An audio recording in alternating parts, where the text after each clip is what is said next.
mean, the issue around state funding, I mean, it's scary, isn't it? I mean, basically, you go to the election every 5 years, whoever won it, a bit of government. You know, I mean, if you've got, right, political parties funded by the state, where's the independence? You know, it's like state dictatorship, isn't it? I mean, you know, that's not democratic.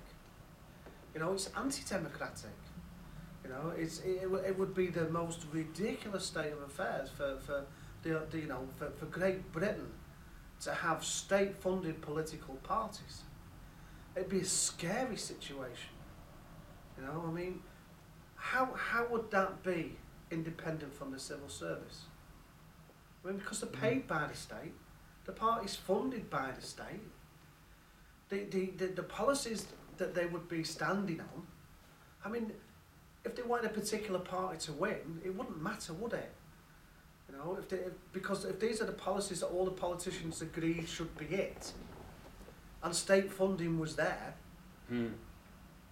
they could just agree to have the most outrageous of political policies to make sure that the government was elected. Because it wouldn't matter. Because the party would still be funded. There would be no, you know, apart from every 5 years, the people would go to a polling booth, you know, or go to the computer and click a button. It'd be something like the X Factor. I mean, it would be an absolutely scandalous, undemocratic situation to find ourselves in, state funded. And I dare say they can come up with all the reasons why it would be much better, you know, to take all of the big money, all of the private money. But I'm not being funny. You know, the private money would still be coming into politics. You know, it'd be the lunches, there'd be the meals, there'd be the flights, there would be, you know, the tours of China and, I mean, EDF, France, you know, national, you know, company, energy company, influencing our energy. You know, did a deal. They said that they wouldn't put the full increase up, you know, until obviously we'd got rid of the green taxes. But if we didn't get rid of the green taxes, then we'd put it. That tells you about the influence that these corporations have on our government. Yeah. So you take the influence that they hold, and then the money comes from the taxpayer anyway. There's absolutely no need for any democratic control by the people, because they don't need it, because they just take your money.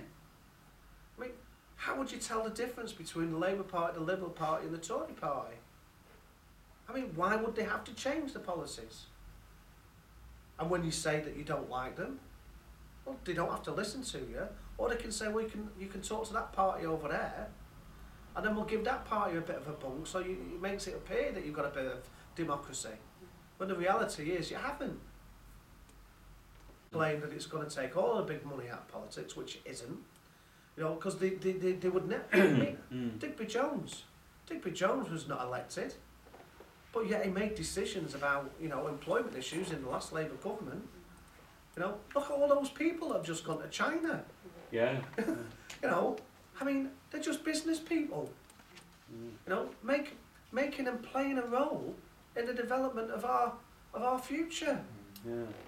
You know, why was it them? I know one was was it Cameron's neighbour, and another one was his father-in-law or something. I mean, obviously, you know, it's association, yeah. You know, but obviously, you know, the reality of the situation is, if we go to state funding, you know, democracy in this country is finished. There is no democracy. You know, and that would I would certainly hope. I mean, it might not be something you want to hear, but I would certainly hope it would destabilise the country, because, you know, we are a democratic country. You know, we have the right to take part, and we have the right not to be fleeced as well. And I think state funding is fleecing people, and the government always wins. And you just have a choice between red, blue and yellow.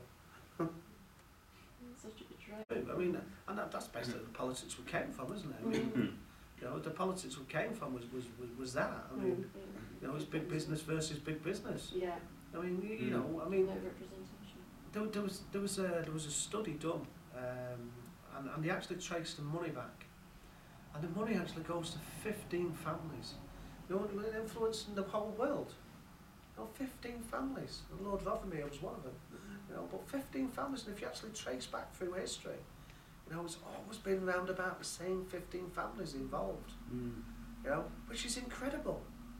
I mean, Tony Benn often says, you know, when he's talking about, there's only 3 resources.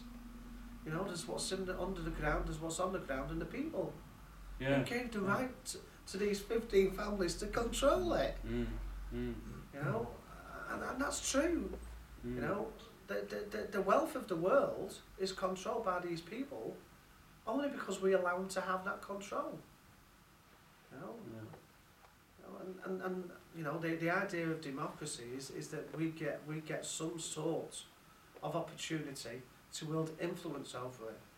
And again, coming back to the state funding issue, you get state funding and there is no ability to wield control. I mean, it's a really scary scenario. What other You wouldn't need a Linton Crosby, would you? Government always win.